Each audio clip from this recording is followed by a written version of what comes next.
Jadi 06 dia Untirta Smart and Energik. Assalamualaikum warahmatullahi wabarakatuh. Smart Izan, welcome back again on Dialog Siang with you, of course, for the next 2 hours ya, dari jam 10 sampai jam 12 yang ini. You guys are all with me again, and I will accompany your all activities to be more knowledgeable because Smart Izan, you have to be smart and energik ya. Karena jadilah bulan dan bintang ya, dari slang nih Cina. Katanya juga kalau misalkan menjadi bulan dan bintang itu bisa menjadikan hati kamu tenang. Aduh, kenapa bisa kayak gitu ya? Padahal kan bulan dan bintang tidak selalu ada di langit sana ya kan. Jadi dia tuh muncul ketika waktunya aja gitu loh. Sama seperti seseorang yang kalau misalkan muncul, kalau misalkan butuhnya aja gitu. Siapa tuh Kayu sih? Ya udahlah ya, tahu diri aja. Kalau gitu sekarang kita bakal membicarakan kembali ya, karena ini dialog siang. Oh my god, it's been a week, you guys are not with me nih ternyata. Jadi untuk mengawali dialog siang hari ini, kita bakal membicarakan tentang peran sosiologi nih Smartizen. Apalagi sosiologi pendidikan nih dalam pembelajaran di masa pandemi tentunya ya. Karena kita sedang masih di masa pandemi, jadi harus banget kita meluaskan wawasan kita terkhusus dalam pembelajaran dan pendidikan itu sendiri ya kan, karena kita merupakan bagian dari sivitas akademika juga kan Smartizen kayak gitu.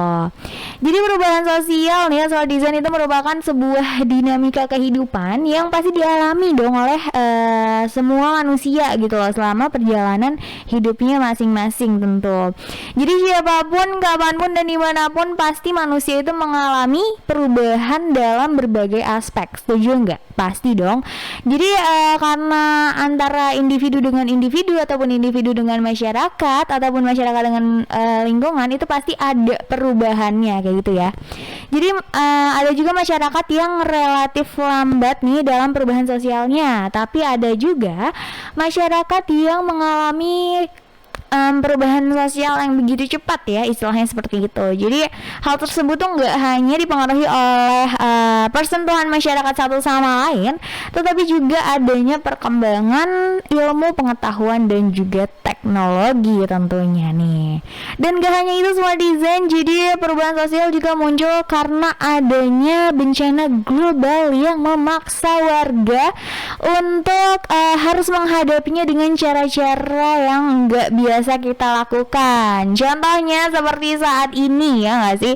Jadi kita tuh diwajibkan untuk melakukan kebiasaan-kebiasaan yang dahulunya tidak biasa kita lakukan. First thing first, kita harus wear on mask everywhere. Seperti yang sudah Yusi lakukan hari ini dan kemarin-kemarin ya, setiap kali kita mengadakan program ini, dialog siang ataupun dialog senja, kita harus memenuhi prokes yang berlaku gitu loh. Jadi menjaga satu sama lain, kesehatan lebih utama, mental juga sangat di awareness kan, seperti itu kan ya Smartizen.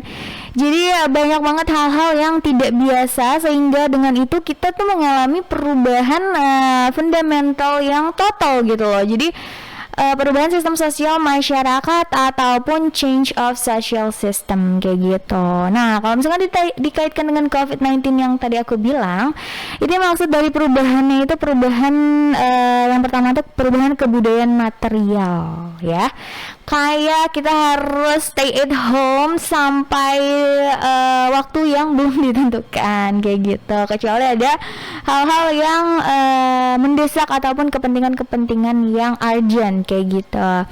Lalu juga perubahan normatif ya, seperti cara bergaul kita nih. Biasanya nih ya, cara bergaul kita kalau misalkan main sama orang-orang tuh kita deket-deketan kayak gitu kan, kayak no distance. Nah sekarang tuh sudah harus jaga jarak fisik antara kamu dengan teman-teman kamu, juga tidak mendatangi atau kita menjauhi kerumunan kayak gitu ya.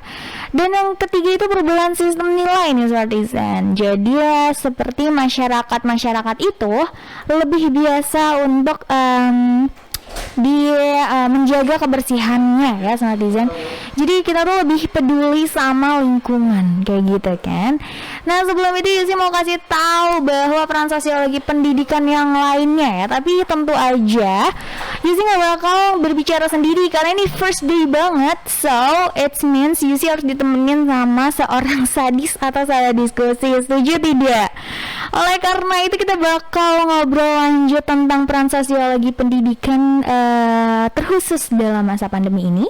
So don't go anywhere cause we're gonna talk more about it. Just take a run with us and dialog sih. Ditemenin sama Gigi nih ya, katanya jomblo kayak gitu. Tapi enggak dengan aku dong, karena hari ini sesuai perjanjian kita sama Tizen bahwa Yusi hari ini ditemenin sama sadis atau sahabat diskusi nih. Siapa ya beliau ya yang nemenin aku di first day banget kita on air tanggal 17 Mei ini nih Smartizen ya. Jadi sesuai sama apa yang akan kita bicarakan ya. Jadi beliau ini merupakan seorang dosen di pendidikan sosiologi ya. Namanya adalah Subhan Widiansah MPD. Beliau juga merupakan sekretaris prodi pendidikan sosiologinya nih. Dan S1-nya itu di Universitas Sultan Ageng Tirtayasa. Ternyata nih alumni. Wow. Lalu juga S2 di UPI mengambil pendidikan sosiologi dan S3 niatnya di kampus luar negeri katanya. Kita aminkan bersama ya Smartizen. Amin. Semoga segera ya Pak.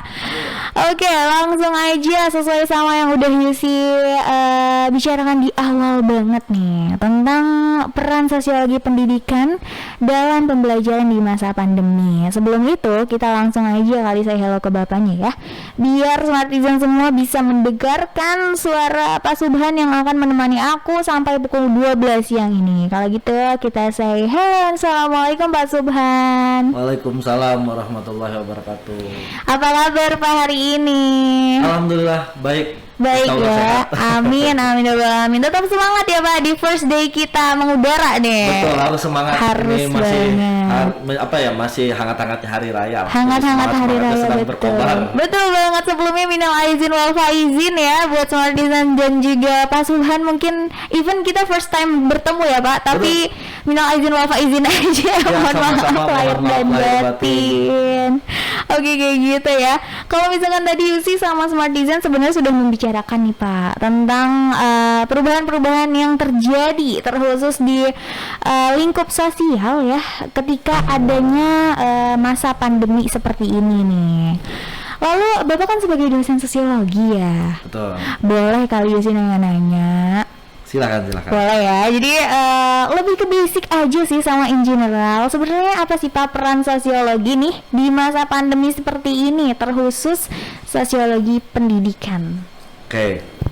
Jadi sebetulnya ini kan kondisi pandemi ini suatu gejala sosial juga ya. Betul. Yang luar biasa hadir di tengah-tengah masyarakat kita.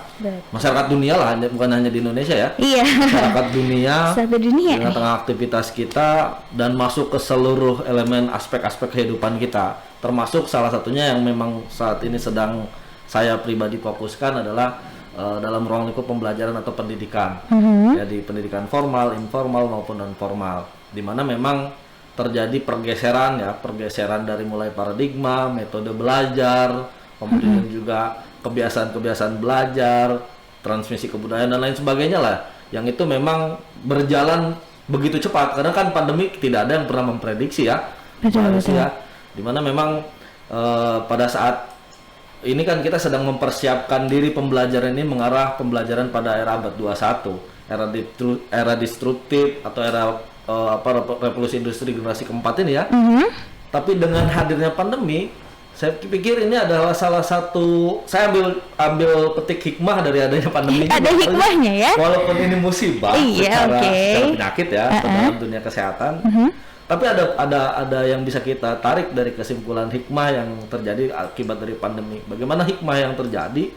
Di sini pertama adalah bagaimana kemudian dalam proses pendidikan yang tadinya tanggung jawab pendidikan itu hanya terfokus pada pendidikan formal, dengan adanya pandemi, suka tidak suka, mau tidak mau, semua peran struktur yang ada di masyarakat dari mulai lingkup keluarga terkecil ya, kemudian lingkup sekolah yang formal tadi, dan juga lingkup masyarakat itu berperan penting. Oh, oke. Bagaimana saat ini teman-teman di lapangan ya, di guru-guru di lapangan melihat apa namanya fenomena-fenomena pembelajaran pandemi ini bukan hanya peserta didiknya aja yang belajar, Iya betul. tapi orang tuanya ikut belajar. Betul sekali. Lingkungan Dosennya masyarakat juga termasuk belajar. dosennya. Iya. Jadi semua peran dan fungsi struktur fungsional di masyarakat ini berjalan.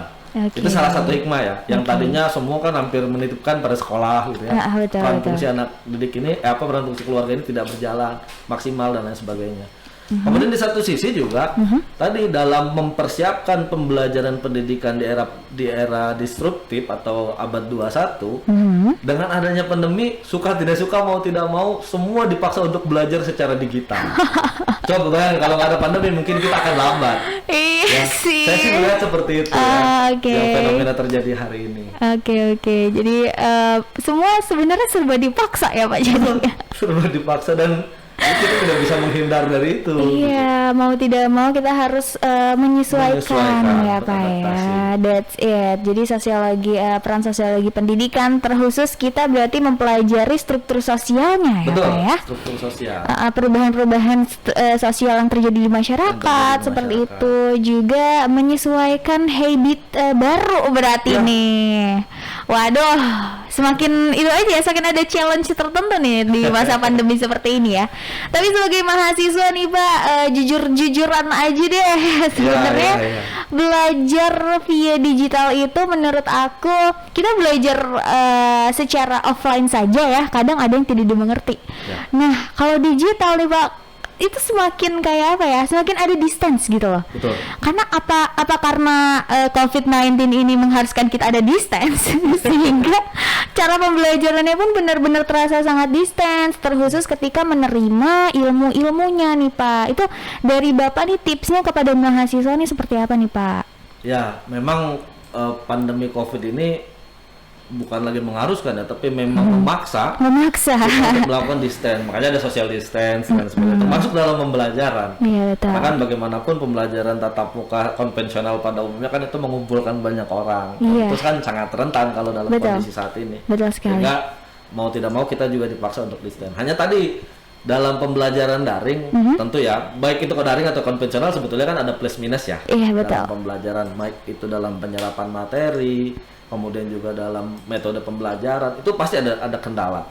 Nah hanya kalau bicara tips dalam pembelajaran di era digital ini atau daring ini memang sejatinya memang peserta didik atau mahasiswa ataupun anak-anak didik kita ya, Oke. itu memang harus betul-betul mempersiapkan diri dalam proses belajar dengan sedemikian rupa. Artinya dalam kondisi fisik juga harus dalam kondisi yang sehat ya. Kemudian kondisi sehat tentu harus didukung dengan olahraga, tidur yang cukup gitu ya, pola betul. makan yang juga sesuai. Kenapa kita menghadapi daring dengan layar laptop ataupun handphone itu ya?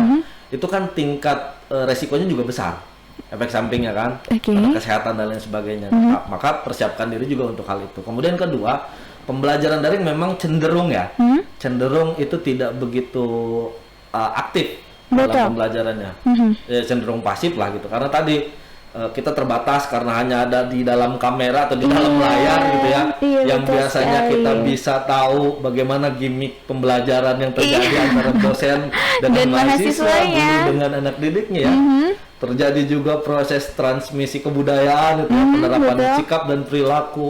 Saat itu kan susah, Iya. saat daring itu kan susah ya.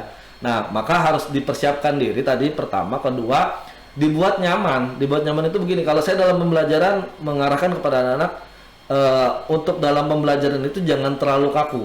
Oke. Maksudnya gini, jangan hanya memantang di dalam kamera saja. Silakan beraktivitas tapi tidak keluar dari kamera. Misalkan dalam duduknya juga tidak harus dia duduk sila, kemudian duduk Oke. tegak dan harus serius dalam kondisi tegang ya. Dibuat santai. Dibuat santai dan enjoy ya. Iya, kadang-kadang kita juga di dalam materi seringkali menyelipkan beberapa hal-hal yang berkaitan dengan penyerapan dalam audiovisual. Oke. Kan kadang-kadang pembelajaran daring hanya seperti ceramah tatap muka online ya. Iya sih, Itu kan setuju sekali. aja ya. Kadang-kadang kita juga harus merespon stimulus yang lain, seperti misalkan bagaimana kemudian menampilkan video pembelajaran yang menarik. Oke. Itu kan kemudian materi-materi yang tidak monoton dan lain sebagainya, sehingga itu menarik stimulus respon para peserta didik. Agar tidak juga cepat ngantuk, tidak bosan gitu ya. Agar juga cepat masuk ya materi yang didapat. Nah, sementara itu sih saat ini saya berjalan, tapi dengan memang mempersiapkan hal-hal lain ya. Karena kan kalau begitu terus juga nanti jenuh. Iya betul. Gitu kan, karena peserta didik juga ada kan, inovasi-inovasi terbaru ya. Ada muncul inovasi terbaru. Ya diajak sesuatu hal yang baru dulu lah gitu ke mahasiswa ini gitu. Jadi supaya mahasiswanya tidak bosan sekali lagi ya Pak ya. Baik, thank you banget Pak untuk penjelasan Bapak yang brief and clear for the first talk kita nih Pak. Tapi setelah ini Yusi mau puterin lagu ke Smartizen, gak apa-apa ya Pak? Silahkan. Kalau gitu aku mau ngingetin juga buat Smartizen di luar sana yang mau request lagu boleh banget ya. Langsung aja DM ke Instagram kita @diauntirta, ataupun kamu boleh langsung nih komen di live streaming kita, di live chat kita sekarang juga. Kak, aku mau puterin lagu ini dong atau lagu ini dong. Kalau ada langsung Yusi dan Pak Subhan putarkan. Atau bisa juga di WhatsApp number kita di 081808106106 ya Smartizen. Ditunggu requestnya. Atau juga yang mau nanya ke Pak Subhan langsung boleh banget. Mau curhat-curhat juga boleh banget ya Pak ya. Langsung aja di Soul City Fireflies ya Smartizen. Ya Rizky Febrian nih. Febian ya. Aduh aku salah ngomong nanti dikasih ini lagi. Dikasih punishment nih. Salah penyebutan nama. Oh my god, bercanda ya Mas Rizky Febian yang sedang menyanyikan Penantian Berharga. Jadi gimana penantian kamu hari ini Smartizen? Apakah sudah terrealisasikan ke Mas Doi-nya ataupun justru tidak dianggap gitu loh? Aduh, gimana ya? Tapi memang mostly seperti itu loh kejadiannya. Jadi ya aku mau sadarin aja ke kamu dulu nih Smartizen. Oke, welcome back again on Dialog Siang masih sama Yusi dan Pak Subhan tentunya ya. Kita tetap membicarakan tentang peran sosiologi pendidikan terkhusus dalam pembelajaran di masa pandemi nih Smartizen. So let's get started lagi kali ya. Ini dia Pak Subhan Smartizen, and welcome back again Pak Subhan. Halo. Nah, kalau misalkan tadi kita sudah membicarakan tentang perannya ya Pak ya. Peran dari sosiologi pendidikan di masa pandemi dan juga kebiasaan-kebiasaan yang sekarang sudah mulai terbiasa kita lakukan ya Pak ya. Sekarang Yusi mau nanya nih lebih ke manfaat dari sosiologi pendidikan ya Pak. Apa itu berguna atau membantu kita terkhusus dalam masa-masa seperti ini nih? Jadi kalau kita bicara manfaat sosiologi pendidikan, sebetulnya baik ada dalam kondisi pandemi corona atau COVID ya, maupun dalam situasi yang tidak dalam pandemi, sebenarnya sosiologi pendidikan itu menjadi sesuatu yang penting dalam pendidikan. Oh begitu. Dalam pembelajaran. Kenapa? Karena jadi tidak sosiologi pendidikan itu kajian atau ilmu pengetahuan yang wajib sebetulnya harus dimiliki dan dipelajari oleh calon-calon guru. Termasuk oleh guru ya maksudnya. Guru ya. Karena kenapa? Kita harus memahami dulu nih objek sosiologi pendidikan itu apa sih? Apa tuh? Itu adalah bagaimana kemudian objek sosiologi pendidikan itu menyoroti tingkah laku manusia dalam ruang lingkup pendidikan. Entah itu interaksi antar siswa dengan siswa, siswa dengan kelompok siswa gitu ya lebih banyak itu, kemudian siswa dengan guru, guru dengan guru dengan orang tua, ataupun lingkungan sekolah dengan lingkungan masyarakat. Yang dimana memang yang namanya interaksi sosial, yang namanya proses sosial itu kan selalu bersifat dinamis, selalu berubah-ubah kan. Betul. Dalam waktu yang sesingkat-singkatnya juga kadang A bisa berubah jadi B C misalkan. Gitu. Jadi penting guru untuk memahami itu karena berangkat dari persoalan tadi ya, termasuk juga bagaimana kemudian guru juga harus memahami nih karakteristik setiap anak didiknya. Gitu. Kan bayangkan kalau guru tidak memahami karakteristik anak didik, bagaimana kemudian pembelajaran itu berjalan, berlangsung, tersampaikan ya dengan tujuan dan sebagainya. Nah, makanya sosiologi pendidikan hadir memberikan manfaat untuk bagaimana pendidik itu bisa memahami karakteristik peserta didiknya sebagai objeknya, termasuk orang tuanya ya dan lingkungan sekolah dan masyarakatnya.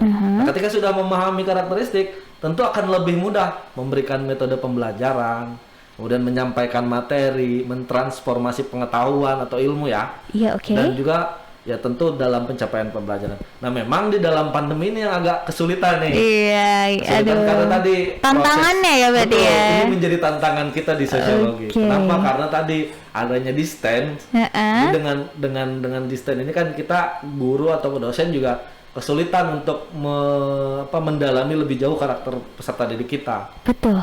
Beda kan kalau kita di dalam kelas ketemu langsung Iya. dengan kita di dalam laptop atau layar gitu ya. Kita nggak tahu nih karakteristik masing-masing ya. Ya kan? Betul Nah, itu banget. menjadi tantangan kita. Tapi prinsipnya sebetulnya kalau kita melakukan pendekatan sosiologi pendidikan ada namanya dalam teori sosiologi ya, ada namanya struktur fungsional menggunakan pendekatan Talcott Parsons yaitu agil. Agil. Agil. Jadi agil itu singkatan. Apa itu agil? Agil itu A-nya itu A-nya. adaptation. Adaptation. Jadi adaptasi ya. Oke. Ada proses adaptasi. Aha. Dalam situasi pandemi tentu adaptasi menjadi hal penting dong. Ya kan? Karena tadi yang biasanya kita dengan kebiasaan konvensional pembelajaran, artinya tatap muka secara langsung, ketemu di ruang perkuliahan atau ruang kelas. Hari ini kita mau tidak mau, suka tidak suka, ketemu di virtual. Oh, betul Kan banget. perlu ada adaptasi kan, penyesuaian. Iya. Nah, kedua adalah G-nya nih, itu Oke. goal attainment. Apa? Atau goal attainment. Goal Atau attainment. bisa di dalam bahasa Indonesia kan itu tujuan. Oke. Tujuan yang dicapai lah sebagai goalnya ya. Heeh. Nah, dengan proses tujuan yang dicapai ini kan tentu harus ada persyaratan-persyaratan tertentu dalam proses adaptasi yang sudah dilakukan. Kalau mungkin pendekatan lewat tatap muka secara langsung kan lebih mudah ya. Tadi kalau di awal kita membahas ada banyak kendala nih di daring nih, sehingga agak kesulitan untuk mencapai goal attainment. Tapi kalau adaptasinya sudah bisa dengan new habit tadi ya, saya katakan new habit bukan new normal, karena kebiasaan baru. Betul. New habit ini, insya Allah goal attainment juga akan mudah lebih dicapainya gitu tuh. Karena tadi sudah membiasakan diri lah, gitu. Nah kemudian I-nya ada integration. Integration. Ya ada keterkaitan atau kesaling hubungan antara bagaimana penyesuaian diri, tujuan, kemudian juga pembelajaran, metode dan sebagainya itu betul-betul dirangkum dalam integration tadi. Gitu. Nah terakhir itu ada latent patterns atau laten. Ya ini lebih kepada bagaimana proses ini terus berjalan dalam pembelajaran, tentunya dalam pendidikan, sehingga membiasakannya itu sudah menjadi sesuatu hal yang memang kalau tidak dilakukan secara daring kita nanti tidak bisa menyerap tidak bisa menyerap pembelajaran atau pengetahuan itu. Jadi laten ya bahasa ininya mungkin kebiasaan yang memang ngikut dari apa yang sudah berjalan di yang lain. Termasuk juga menghindari kecenderungan letih, menghindari kejenuhan dan lain sebagainya. Itu harus ada dari konsep agil itu gitu dalam sosiologi pendidikan ya. Nah makanya seorang guru atau dosen itu perlu mempelajari dan memahami konsep, salah satu pendekatannya agar tadi jadi kita sudah mempersiapkan diri dengan apapun perubahan yang akan terjadi ke depan. Betul banget. Gitu. Konsep agil itu menawarkan itu sebetulnya. Jadi jadi menawarkan supaya kita ya tadi new habit tadi apa ya? Betul, new habit tadi. beli lebih ke membiasakan diri berarti smart design ya, terkhusus dari tenaga pendidik ke mahasiswanya yang sebelumnya seharusnya memahami karakter secara offline itu kan lebih mudah ya.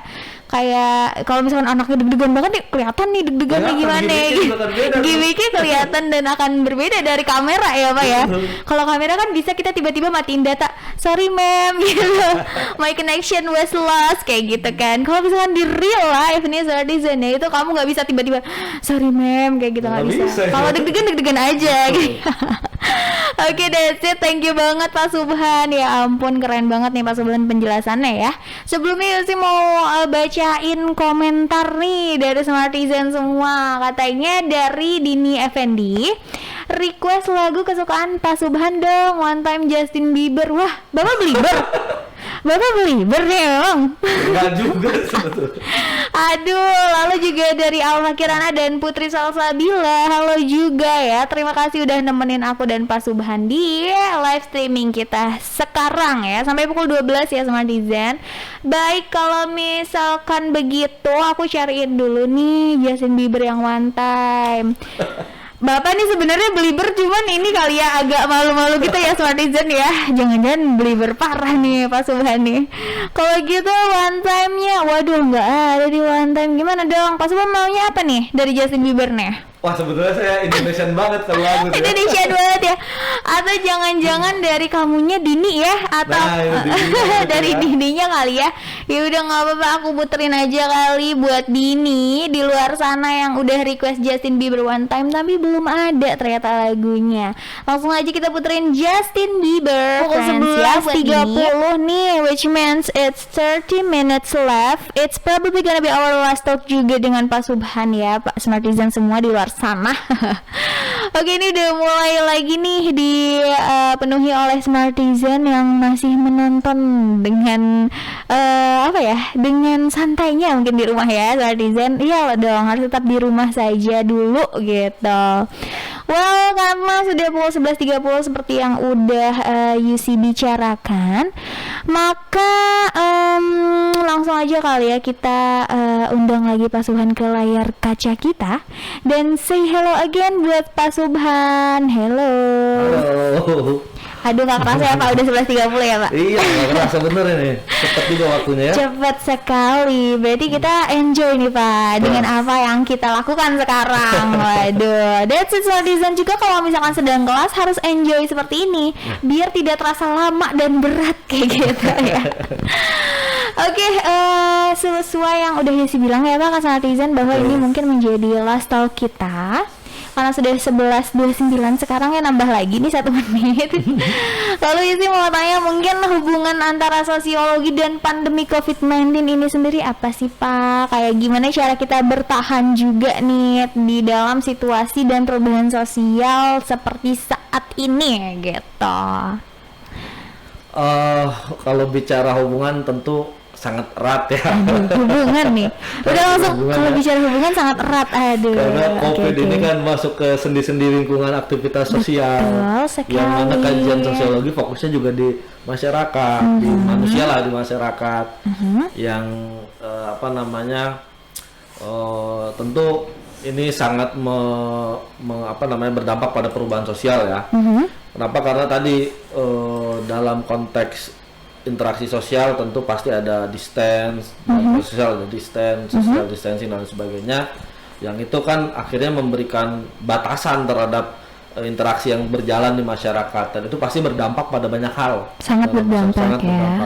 Termasuk dalam sosiologi pendidikan atau dalam ruang lingkup pendidikan dan pembelajaran ya. Oke. Ya, kita sama-sama tahu kondisi saat ini tidak bisa dihindari, juga tidak bisa kita tinggalkan. Yang harus kita bisa lakukan adalah tadi adaptasi tadi, menyesuaikan diri dengan situasi yang terjadi saat ini gitu ya. Nah, bagaimana kemudian tadi terakhir itu kita mampu lah gitu ya untuk bertahan dengan kondisi saat ini. Ya, kalau saya melihatnya memang anjuran pemerintah dalam penerapan prokes memang harus tetap dilaksanakan. Karena di satu sisi aktivitas sosial harus berjalan, pendidikan harus berjalan, tapi di satu sisi juga kesehatan kan juga menjadi penting. Betul banget. Karena itu yang menjadi mungkin bisa dikatakan sesuatu yang juga inti dalam kehidupan kita. Kalau kita nggak punya kesehatan atau sakit kan juga nggak bisa kita melakukan aktivitas, nggak bisa juga kita melakukan pendidikan atau pembelajaran. Nah, maka konsep agil tadi saya masih mungkin melihat itu sesuatu yang bisa menjadi salah satu alternatif dalam rangka kita bisa bertahan dalam kondisi pandemi, baik itu secara aktivitas sosial, interaksi dan lain sebagainya, maupun dalam pembelajaran dan pendidikan, gitu ya. Bagaimana kita beradaptasi dengan lingkungan yang saat ini berjalan, yang tadinya konvensional sekarang berbasis virtual daring, tetap harus dilakukan. Dengan juga mencoba inovasi-inovasi baru, agar tadi tidak jenuh, tidak lain sebagainya. Saya sedikit memberikan gambaran di sosiologi di Tirta ya, itu pernah ada satu kasus kejadian di angkatan 2020. Yang dia punya pengalaman tidak menarik di virtual itu. Jadi dia punya pengalaman ketika belajar virtual itu terasa stres dan lain sebagainya, sulit untuk menerima materi dan sebagainya. Walaupun dalam penggunaan media sosial lainnya dia biasa saja, fine aja gitu. Hanya dalam pembelajaran dia tidak bisa. Akhirnya dia mengurungkan diri untuk tidak melanjutkan kuliah. Walaupun kita sudah tawarkan untuk konseling dan lain sebagainya, psikiater dan lain sebagainya. Tapi itu sudah mungkin di level yang agak sulit. Karena tadi ada gap dalam proses berjalannya aktivitas dia ya, maka adaptasi menjadi sesuatu yang penting. Karena tadi dia mungkin belum beradaptasi saja, belum terbiasa gitu. Iya, betul banget. Karena kondisi ini kan memaksa, suka tidak suka ya. Kondisi ini memaksa, harus mau tidak mau. Kembali lagi dipaksa ya. Betul, karena ya tadi pandemi tidak bisa kita hindarkan ya. Betul. Nah, kemudian tadi selain adaptasi ya, tadi kita juga harus mempersiapkan perencanaan selanjutnya dalam rangka pencapaian tujuan goal attainment tadi ya. Kalau kita sudah mempersiapkan untuk mengarah pada tujuan, tentu dalam situasi apapun, dalam kondisi apapun, setidaknya kita punya banyak alternatif untuk kita menuju pada tujuan tadi. Kalau misalkan tadi pembelajaran berbasis daring virtual langsung secara tatap maya, kesulitan, kita menggunakan virtual lain lewat live streaming. Seperti ini kan juga bisa menjadi media pembelajaran kita kan? Tentu sekali. Iya. Atau yang lagi hit ini kan podcast ya. Iya. Kan juga bisa jadi media kita dalam pembelajaran. Jadi tidak harus kita ketemu tatap muka di dalam kelas, pembelajaran banyak metodenya. Banyak ya. Gitu. Jadi kita harus betul-betul beradaptasi dengan lingkungan yang ada dan berinovasi terus. Oke, yang terpenting adalah beradaptasi dan berinovasinya seperti itu ya Pak. Oke, lalu the last talk dari aku nih mungkin ya. Ada tidak pesan dan harapan Bapak buat Smartizen di luar sana nih yang mungkin udah juga merasakan perubahan sosialnya akibat pandemi COVID-19 seperti ini, oke? Boleh aja langsung diutarakan Pak pesan dan harapannya. Aduh. Jadi pesannya sangat berkesan, kesannya sangat berpesan ya. Waduh. Jadi, saya ingin menyampaikan begini sebetulnya ke teman-teman di peserta didik, mahasiswa, didik, kemudian guru juga rekan-rekan kolega dosen.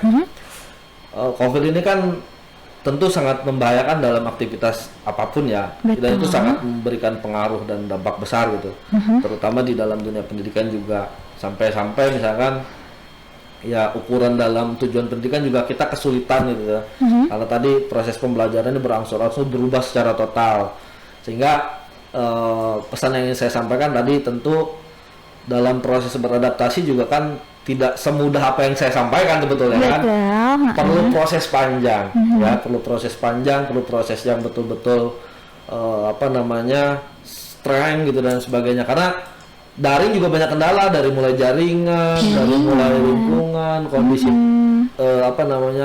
tempat dan lain sebagainya, termasuk salah satu pembelajaran metode dan lain sebagainya, itu menjadi sesuatu hal yang menjadi tantangan. Jadi pesannya adalah bagaimana melihat situasi saat ini adalah menjadi tantangan, bukan masalah. Bukan masalah ya. Bukan hanya masalah tapi menjadi tantangan. Kalau kita melihat itu sesuatu menjadi tantangan, tentu kita akan tertantang. Ada problem solving ya tentunya. Betul, akan ada problem solving yang akan kita lakukan atau kita cari untuk kemudian menyelesaikan permasalahan tadi. Tapi kalau melihat itu sebagai sebuah masalah, nanti mindset kita udah down duluan. Iya benar. Iya benar. Kita lihat itu tantangan kita ke depan.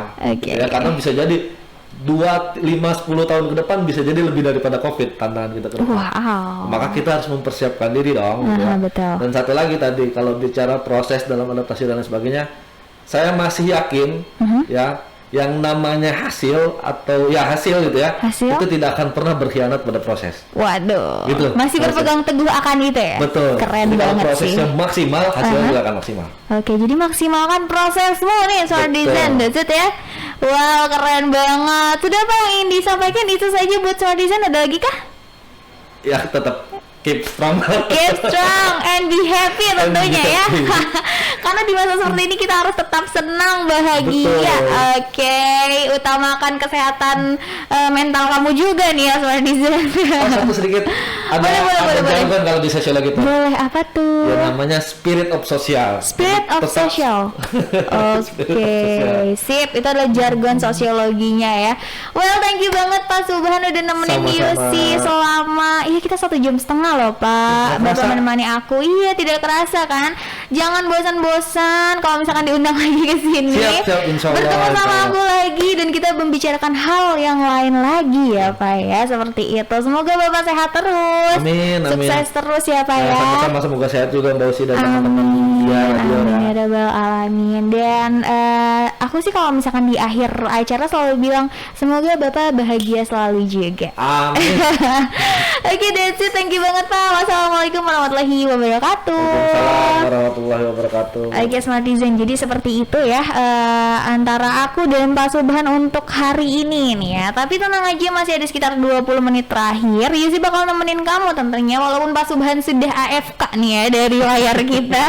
It's okay, tentu aja aku bakal muterin musik-musik yang hits tentunya biar kamu nggak bosen di luar sana. So this is aku mau puterin lagu dari Zayn Malik dulu kali ya. Ini mantan aku Smartizen. Waduh, udah still down and enjoy this music semua. Ya manusia biasa dari Yofi and Nuno Smartizen yang menemani kita sampai pukul 11.55 ya, which means 5 minutes left nih dengan Yusi di sini. Tapi sebelum itu Yusi mau recap the whole things yang sudah kita bicarakan dengan Pak Subhan mengenai peran sosiologi pendidikan terkhusus dalam masa pandemi seperti ini ya Smartizen. Karena seperti ini ya, kalau misalkan yang tadi kita bicarakan adalah sosiologi ini fokusnya ke society-nya ya Smartizen, atau ke masyarakat juga, kita melihat gitu loh kriteria dan perubahan-perubahan yang terjadi di masyarakat selama masa pandemi berlangsung. Berlangsung nggak tuh, pokoknya selama masih masa pandemi seperti ini ya. Jadi tadi Pak Subhan juga sudah meyakinkan banget ke Smartizen di luar sana untuk selalu bisa beradaptasi kayak gitu. Kalau misalkan dipertanyakan lagi, itu ada 4 poin di mana Pak Subhan udah mention di awal banget nih bahwa ada yang namanya agil. Agil itu merupakan singkatan ya Smartizen. Aku tekankan kembali bahwa yang pertama ada konsep adaptation ataupun adaptasinya biar kamu bisa istilahnya bertahan hidup di masa-masa seperti ini kayak gitu ya. Karena adaptasi itu sangat penting terkhusus untuk kesehatan mental kamu juga nantinya seperti itu. Lalu juga ada yang A, berarti sekarang G ya, yaitu goals. Nah, goals ini adalah tujuannya nih Smartizen, bukan lain dan tidak bukan itu merupakan sebuah hal yang harus kita titik fokuskan ketika di masa pandemi. Seperti tujuannya kalau misalkan kita beradaptasi nih, tujuannya untuk apa? Ya untuk bisa bertahan di masa-masa seperti ini kayak gitu. Lalu juga ada integration untuk yang I-nya ya Smartizen, dan yang terakhir itu laten. Nah, itu adalah keempat aspek yang harus kita pahami juga aplikasikan ya di masa-masa seperti ini, terkhusus dalam term sosiologi pendidikan ataupun society-nya nih. Jadi pemahaman karakter manusianya juga perlu banget kayak gitu ya Smartizen. Intinya sih seperti itu, kita memahami dan membiasakan diri, karena kalau misalnya dibilang new normal, tadi Pak Subhan juga kayak no it's not new normal, ini new habit ya, karena sudah mulai dibiasakan seperti itu ya Smartizen. That's all dari Yusi, thank you banget udah nemenin aku kali ini. Kita bakal bertemu lagi di jam 3 sore ya sampai pukul 5 nanti. Thank you buat Smartizen yang udah nemenin aku selama 2 jam ini, dan yang udah request lagu, udah salam ke Pak Subhan langsung disampaikan, dan juga salam balik ya dari Pak Subhan. And jangan lupa buat selalu jaga kesehatan kamu ya, walaupun sekarang sudah di awal masuk kerja nih ya. Kamu harus menjaga kesehatan kamu, dan juga vibes-nya masih Ramadan banget. Terakhir Yusi mau ngucapin minal aizin wal faizin buat Smartizen di luar sana, and bye bye.